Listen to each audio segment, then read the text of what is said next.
Okay, so this is going to be a video about drawing funny animals. I did a video a while ago about the importance and the impact the design that Freddie Moore from the Disney studio had on basic cartoon design throughout the 20th century and even into today.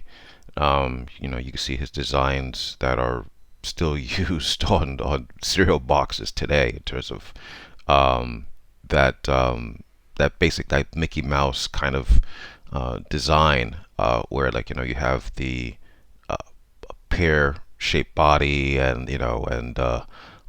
it's basically a three heads high adolescent kind of uh, design for the body.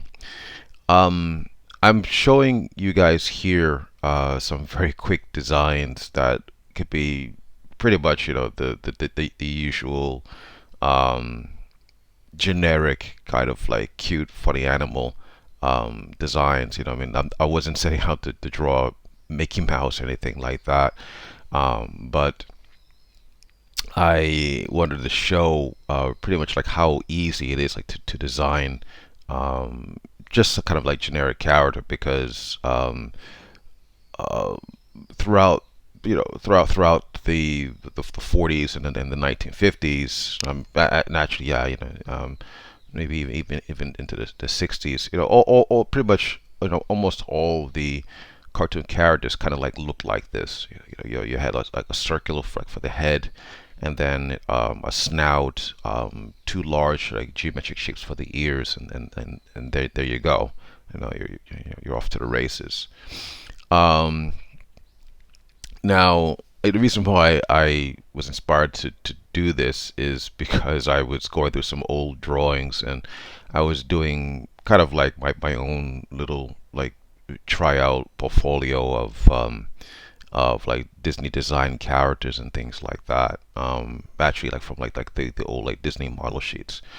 And from one perspective, you can think of it that, in terms of nothing existing before these characters. I'm talking about like the basic designs, for like Mickey Mouse, Tunnel Duck, Goofy, the usual roster for the Disney characters. They are genius in their design, but the problem is that when you really look at them, there's a there's a an evenness, to all of them in terms of like their proportions.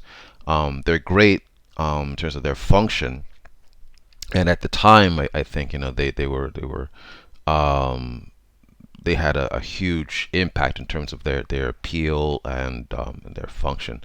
But I think over some time, it becomes quite well. It starts to get boring after a while, and it's almost like a design. I don't know. It's almost like a design commodity. I don't know if I'm using the word correctly, but so the problem is the evenness that exists in the character. So this mouse that I drew here, it's not Mickey, but this could be any Disney character, or character from from like the middle 20th century. It's cute. It's appealing. It has the cute eyes. It has the childlike face. But if you look at the proportions, or let's say like the head in relation to the ears, they're pretty much even. It reads clearly. The shapes are clear, but it's just too even. Um, but something started to happen actually in the 60s. Character design in animation started to get a little bit more just that. It started to get a little bit more designed. Um, it didn't get as crazy as it is today. Like what you have coming out of, like, let's say, companies like DreamWorks that, in my opinion, really, when it gets to grain in terms of like character design, really using like a lot of geometric shapes, like even in the hands and things like that. Um, so I'm not particularly great, at doing making my own character design per se. The stuff that I can just make some cute characters, stuff like that. But there's like actually designing one. It's going to take me a little bit more time. Um, this is based off of this mouse I'm going to do is based on Chuck Jones's version of Jerry. Now he definitely changed the design. He made his run on Tom and Jerry. He made that his, and personally, it's actually one of my favorite eras for Tom and Jerry. When he got on it in the 60s, but it definitely started becoming a little bit more designed. Here, like he really exaggerated like the size of like Jerry's head, um, and put his face really like in the lower third of his body. The mouse on the left side actually it's not Jerry, but it's a lot closer to the first version of Jerry that we saw. The proportions were fairly even, I think, actually. But Jerry under Chuck Jones definitely had this more childlike, cherubic, kind of design. Um, and But here, if you look at like the ears in relations like to the cheeks, even though the cheeks are, they're very well sized and rounded and everything, but compared to his ear, the ears are, much larger, right?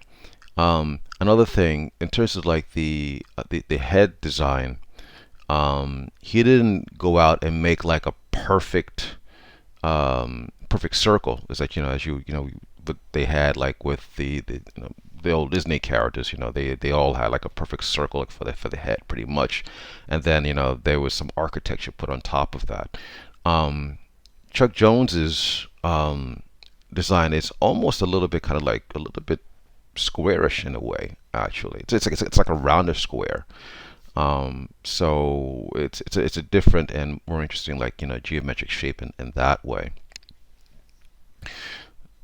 So now here, so we have them, so we have like two versions here, right? We have like generic mouse on the left, and then we have Chuck Jones's Jerry on the right, and both are appealing, both are cute and things like that. But in my opinion, the one on the right actually has a little bit more contrast, and as the saying goes, like contrast always creates interest. When you have things that are just like looking just too even though it might look right, it might feel right, but what's going to happen is that people are going to forget about it, and it's not going to be memorable. Um, that's what's another reason why I like to say Chuck Jones's version of Jerry is actually a lot more memorable to me than like the first Jerry that we saw. I think when it was first introduced in 1940 something or the other. Yeah.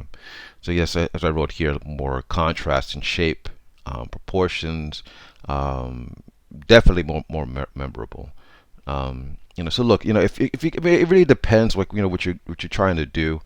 If you need something that doesn't necessarily, if you're trying to design a character like you just um, it's not particularly being used like for storytelling and things like that. Maybe you just need I need a generic mouse like to put on the side of a truck, for like a logo. I think the one on the left is going to be perfectly fine.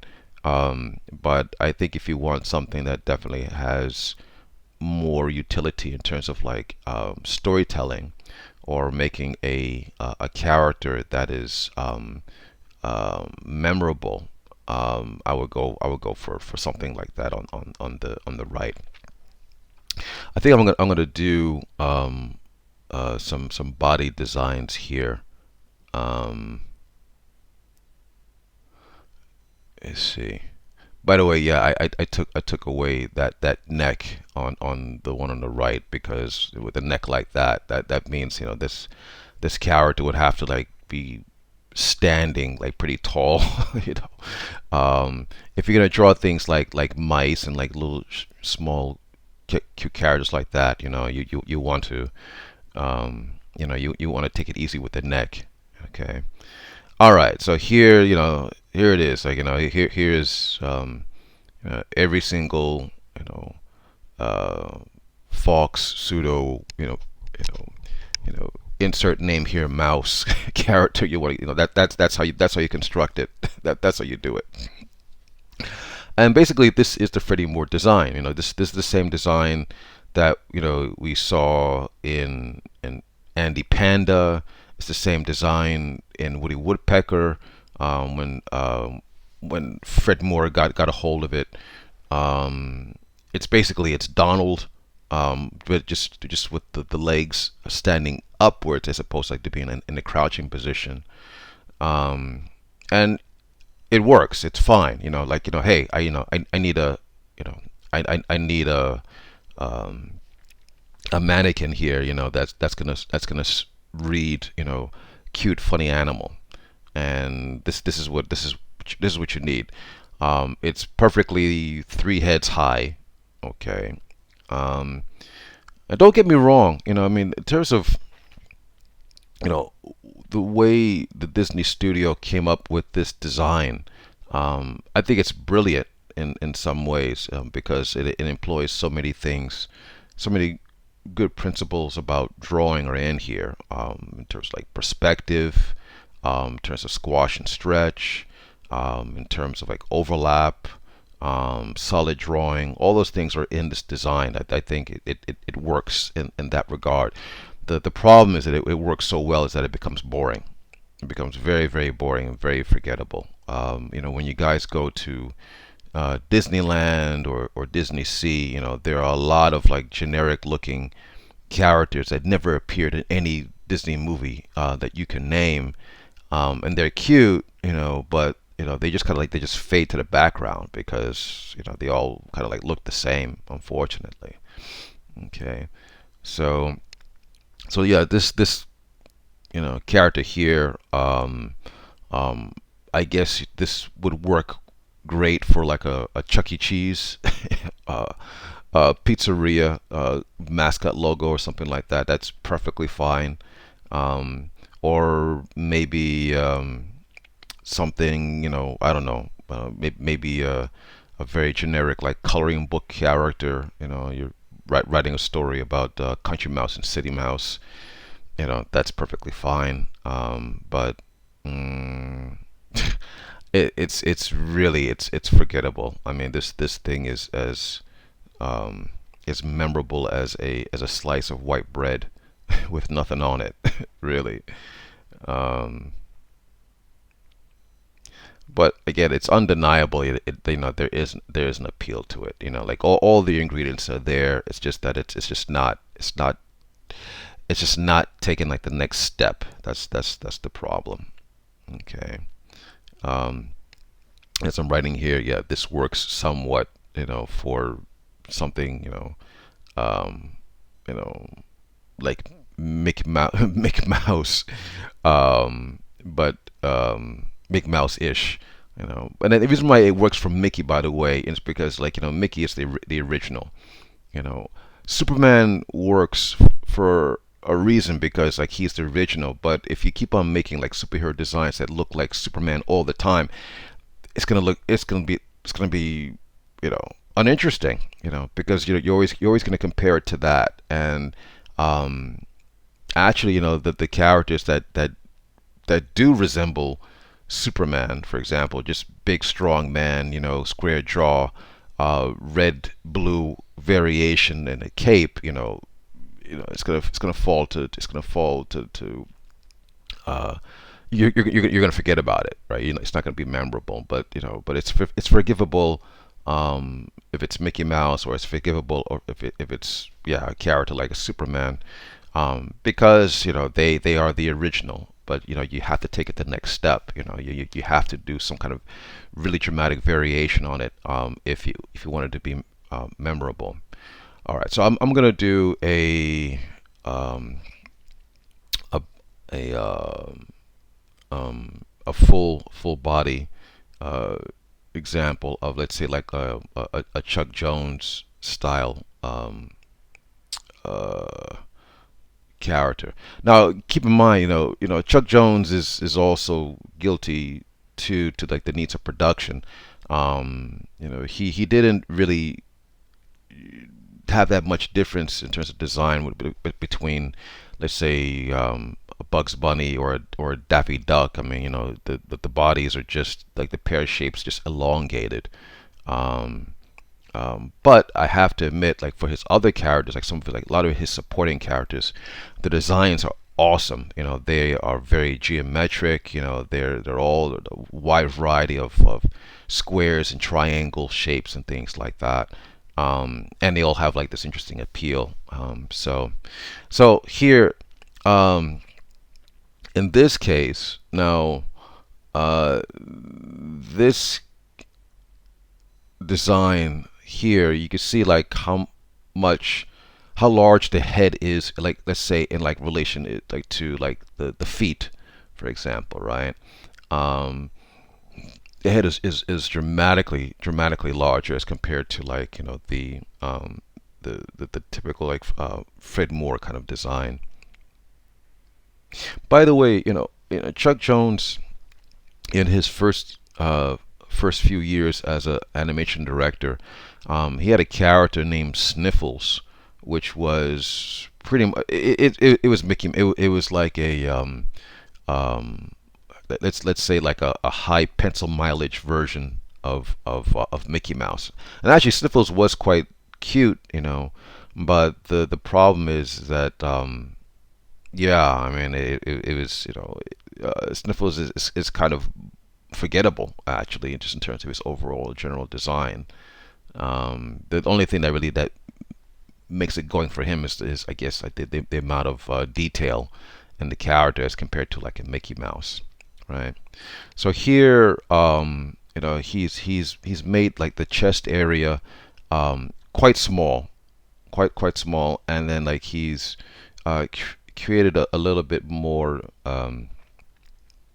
of a weight and solidity to like the lower part of the body. It's still a child kind of design, but this is almost really like almost like an infant, as compared to the Fred Moore design, which is more like a pre-adolescent child, maybe like a 6 or 7 year old child or something like that. And this is like definitely like a toddler kind of design that like Chuck Jones had. So anyway, the relation between like the head and like say like the chest and like the belly and then the feet, he varies it up a lot, right? We have like big for the head, small for the chest, big for the belly, and then like small, small and tiny for the feet. So variation is something like we all should be like looking for when we design things. That's what makes things interesting when you switch things up. That's another magical truism in terms of design, is we just like to switch it up. Avoid evenness. Keep contrast always creates interest. Trust me. It does. I have to remind myself of that too, because it's very easy to fall into the trap of just trying to make everything even all the time. So even the tail here, on Jerry, it's not it's not like this the tail in the end, where just like this perfect like S curve, right? It's just like this little this little lick at the end, and if you need to expand it out, you can expand it out. So anyway, so this is one of my I'm probably gonna do more videos here and there on like drawing funny animals. I kind of feel like um, not Chuck Jones, excuse me. Frank Frazetta. No, I'm not comparing myself to Frank Frazetta, but Frank Frazetta said something where I heard him quoted saying something in terms of, because he did a lot of funny animal work himself in his early comic book years. He did a lot of funny animal stuff. I think it was like around the time like he was doing stuff like for little Abner and stuff like that. But he said the stuff that the drawings have really come natural to him, or really like the cartoony things. The stuff that really, the realistic stuff. He said like that was like really hard work. That really like took a lot out of him. He really had to, work for that kind of stuff. But I get it. In terms of like drawing like cute animals, it's really not that, it's not that difficult, really. If you're in tune with that side of yourself in terms of like being able to see things like in a funny or cute, like whimsical kind of way. And it can be fun. It really can be fun, drawing these characters. But my suggestion to you guys is like whenever you design like animation characters, is to vary it up. Always switch it up. Don't, if you see things becoming like even all throughout, switch it up. Switch it up. Make the head really big. Make the feet really big. You want to make characters.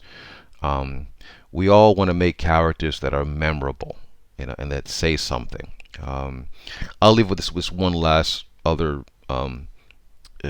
paraphrase quote. I think I took it from Milt Carl. I think it was some documentary, but essentially he said, "Look, if you're gonna draw something, make sure that it says something." Okay. All right, guys. So I'm gonna leave you with that, and I'll be back again soon with another video. All right. Take it easy. All right. Bye bye.